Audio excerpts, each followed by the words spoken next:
한 달 가까이 횡보만 하는 비트코인, 이런 구간이 가장 위험한 이유는 방향이 안 보이기 때문이 아니라 사람들이 근거 없이 확신하기 때문입니다.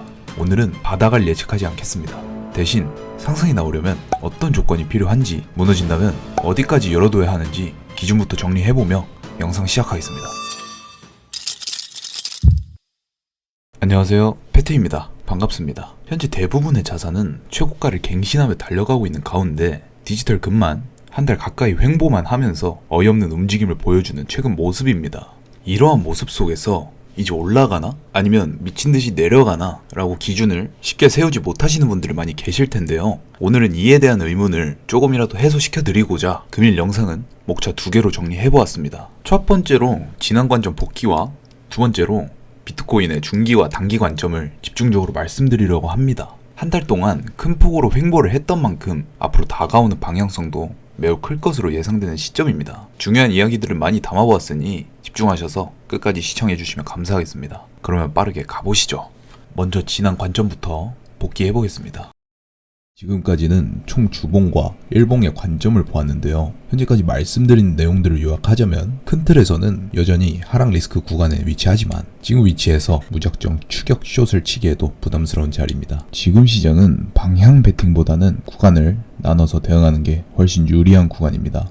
다시 돌아와서 현재 큰 틀에서 보았을 때는 하락 추세가 맞지만 무작정 숏을 치고 기다리기는 부담스러운 자리이기 때문에 방향 베팅보다는 구간적으로 대응하는 게 괜찮을 장세라고 말씀드렸었는데요. 전 영상을 올린 지 어느덧 일주일 정도가 지났습니다. 그 사이에 가격 움직임이 전혀 없었던 건 아니죠. 그럼 제가 가만히 있었느냐? 그건 또 아닙니다. 저는 제가 보고 있는 구조와 관점을 텔레그램 채널을 통하여 하루도 빠짐없이 실시간으로 계속 공유하고 있습니다. 다시 현 구간으로 돌아와서 지금은 대응이 낮다라고 말씀드리긴 했지만 솔직히 말해 계속해서 시장을 보았을 때 손익비적으로 눈에 띄는 자리 자체가 많지 않았던 것이 사실이죠. 그래서 무리하게 들어가기보다는 계속해서 관망을 선택해 왔습니다. 제가 항상 강조하는 것은 이겁니다. 저는 먼저 기준을 세우고 그 기준 안에서만 매매 전략을 가져가는 트레이딩을 고수합니다. 기준 없이 매매 횟수만 늘어나면 결국 잦은 손실이 따라올 수밖에 없거든요. 지금처럼 큰 폭의 횡보가 이어지고 그 방향성이 나올 수 있는 구간에서는 무작정 포지션을 잡기보다 벌기 전에 먼저 안 읽는 선택을 하는 마인드셋이 훨씬 중요하다고 생각하고 있습니다. 여기까지가 첫 번째 목차였습니다. 바로 이어서 두 번째 목차 가볼 텐데요. 페트의 비트코인 실시간 관점이 궁금하신 분들은 아래 댓글에 링크 고정해 두었으니 편하게 들리셔도 좋을 것 같습니다. 비트코인의 중장기 프레임부터 살펴보겠습니다. 비트코인 3일봉 차트입니다. 현재 비트코인 3일봉 차트에서는 거래량이 점점 수렴을 하고 있는 가운데 직전 캔들이 꼬리를 달고 7일선과 211선을 모두 이탈한 모습을 보실 수 있습니다. 현재는 다시 상승 캔들로 반등 시도를 하고 있는 비트코인이지만 중요한 건 캔들 마감 위치입니다. 만약 마감 기준으로 하단에서 다시 눌려 안착하게 된다면 단기적인 상승 심리는 상당 부분 꺾였다고 판단할 수 있고 전저점 이탈 가능성 역시 함께 열어두고 봐야 하는 자리라고 보고 있습니다. 이미 이전 캔들에서 꼬리를 달며 하락 가능성에 대한 컨펌은 나온 상황이지만 이후에는 바로 방향을 맞추기보다는 가격이 저항으로 작용하고 있는 이동평균선 위에서 다시 안착하는지 아니면 저항을 받는지 리테스트 과정을 확인한 뒤에 대응하는 것이 훨씬 합리적인 접근이라고 생각합니다. 다음 일봉입니다. 현재 비트코인은 일봉 기준 28일 이동평균선에서 저항을 받고 있는 상태입니다. 여기에 더해 신고점 갱신 이후 형성된 하락 파동의 추세선에서도 동시에 저항이 발생하고 있는 구간으로 보입니다. 이 두 저항을 함께 고려해 봤을 때 단순한 반등이 아니라 상승 전환이 컨펌됐다고 판단할 수 있는 구간은 대략 89.9K에서 90.7K 영역이라고 보고 있습니다. 그래서 현 시점에서는 바닥을 다진 것 같으니 곧바로 상승하겠지라는 접근보다는 큰 타임프레임에서 보이는 이 저항 박스를 확정 돌파를 한 이후에 일본 기준으로 안착하는 흐름이 나오는지를 확인하고 매수를 고려하는 쪽이 훨씬 성숙한 전략이라고 생각합니다. 아직까지 완전한 상승 컨펌이 나온 상태는 아니고 일본 거래량 역시 계속해서 수렴하고 있는 모습입니다. 이런 구조에서는 보통 수렴 이전의 추세, 즉 하락 방향으로 한 번 더 매도세가 발산이 될 가능성도 충분히 열어두고 대응하는 것이 필요하다고 보고 있습니다. 다음 관점입니다. 현재 비트코인은 일본 기준으로 하락 임펄스 구조가 비교적 명확하게 형성되어 있는 모습입니다.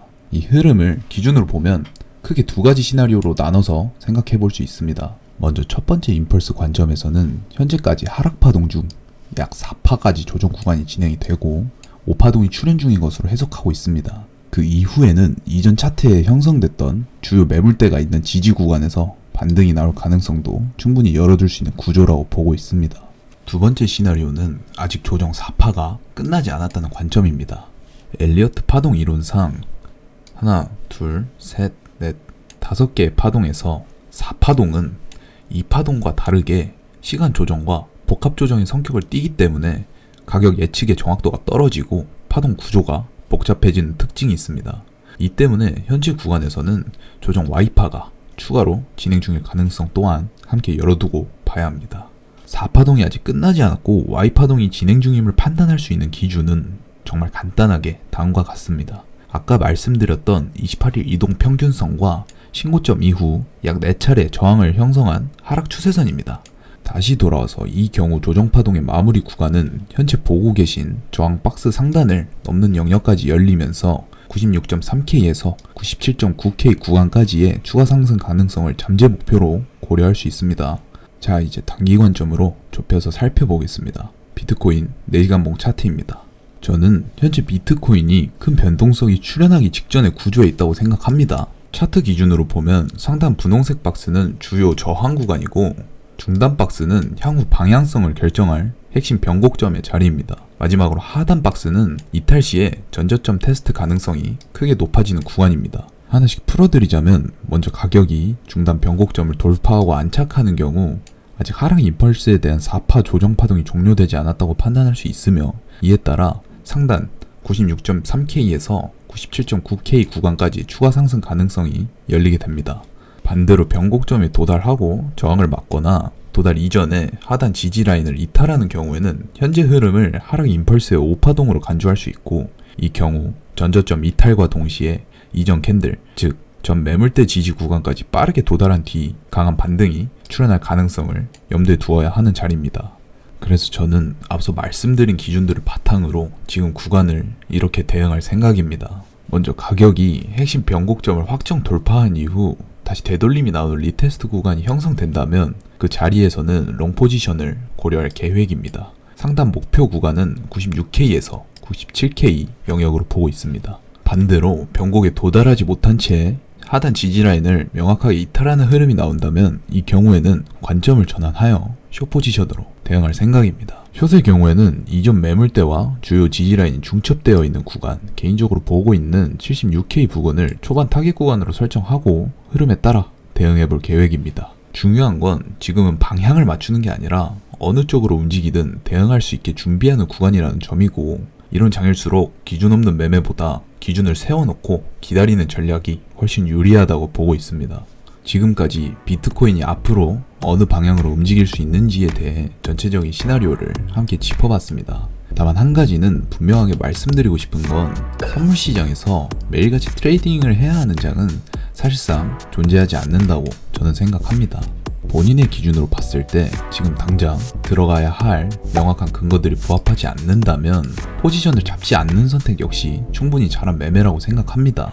아무것도 하지 않으면 적어도 계좌에 확정 손실은 남지 않기 때문에 그 자체로 이미 반은 먹고 들어간 상태라고 보거든요. 급할수록 돌아가라는 말이 있죠. 지금처럼 변동성이 커지기 직전에 구간에서는 당장의 급등, 급락에 흔들리기보다는 내가 세워둔 기준이 충족되는 자리에서만 차분하게 대응하는 게 훨씬 중요하다고 생각합니다. 오늘의 브리핑이 지금 이 움직임 속에서 무작정 따라가는 매매가 아니라 각자 본인만의 기준과 무기를 점검하는 데 조금이나마 도움이 됐으면 좋겠습니다. 끝까지 시청해주셔서 감사합니다.